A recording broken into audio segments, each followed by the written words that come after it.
صرف ذات کے لیے نہیں سوچنا، ملت کے لیے سوچنا ہے، عقیدے کے لیے سوچنا ہے، نظریے کے لیے سوچنا ہے، دین کے لیے سوچنا ہے۔ عالمی سوچے نبی پاک نے اپنی اولاد کو دی۔ جوانوں، میرا رب نا بندے کے گمان کے قریب ہوتا ہے۔ حضور فرماتے ہیں تو جیسا گمان کرتا ہے مالک بھی تیرے ساتھ ویسا ہی معاملہ کرتا ہے۔ چھوڑ دے صرف اپنے لیے سوچنا، تو سب کے لیے سوچ، اللہ تجھے توفیق دے گا، سب کے ساتھ خیر کر دے گی۔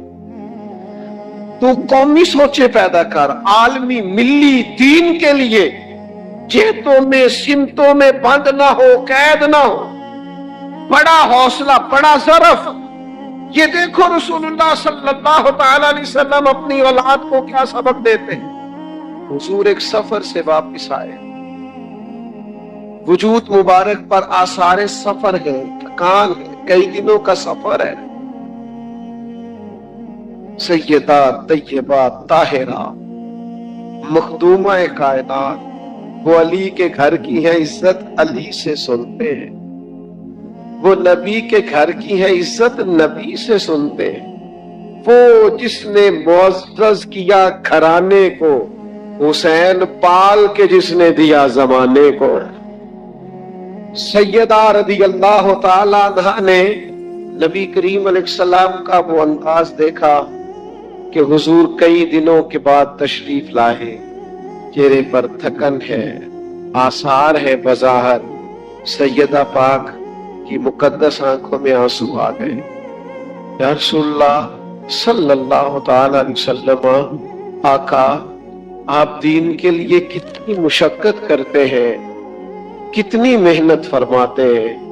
ہمارا یہ حال ہوتا ہے کہ ہمارے بچے ہمارا ایک دکھ بیان کرے تو ہم کہتے ہیں بیٹا تجھے تو ایک کا ہی پتہ ہے نا، میرے پاس تو کتاب ہے۔ جوانوں بڑی بات سنو یار۔ سیدہ پاک عرض کرنے لگی، یا رسول اللہ صلی اللہ تعالی علیہ وسلم آپ اتنی محنت کرتے ہیں تو قریب نے کیا فرمایا؟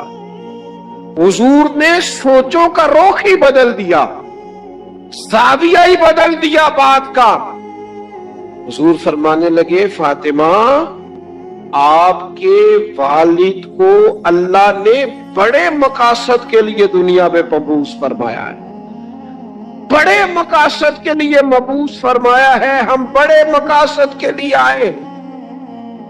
فرمایا کوئی گھر کچا نہ پکا، نہ کوئی جھونپڑی، کوئی جگہ ایسی نہیں بچے گی جہاں اللہ آپ کے دین کے والد کے آپ کے والد کے دین کو پہنچا نہیں دے گا۔ پیغام دین ہر جگہ پہنچے گا۔ حضور نے جو سوچیں عطا کی ہیں وہ بڑی عطا کی۔ هو الذی ارسل رسولہ بالہدی ودین الحق لیظہرہ علی الدین کلہ۔ ہر جگہ دین پھیلے گا، ہر جگہ۔ مسلمانوں نہ گھبراؤ، خدا کی شان باقی ہے، ابھی اسلام زندہ ہے، ابھی قرآن باقی ہے۔ یہ کافر کیا سمجھتے ہیں جو ہم سے روز الجھتے ہیں؟ ابھی تو کربلا کا آخری میدان باقی ہے، انقلاب آنا ہے۔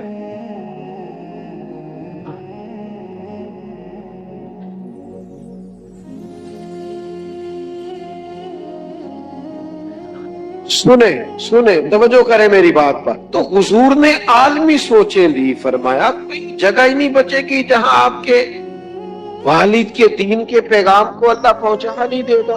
بڑی سوچیں اپنے بچوں کو دے، محدود نہیں، صرف روزی روٹی کی نہیں، بڑی سوچیں۔ اور پھر نبی کریم علیہ السلام نے نا جد و جہد سکھائی ہے، کوشش کرنا سکھایا ہے۔ نوجوانوں ہم نے سہارے نہیں ڈھونڈنے، ہاں میرا فلاں رشتہ دار امیر ہے تو اگر میرے ساتھ اس کا تعلق بن جائے تو بات بن جائے گی، نہ، اپنی دنیا آپ پیدا کر اگر زندوں میں ہے۔ گردن کو جھکا دیتا ہے خیرات کا پتھر، جہاں میں مانگنے والوں کے سر کبھی اونچے نہیں۔ سبحان اللہ و بحمدہ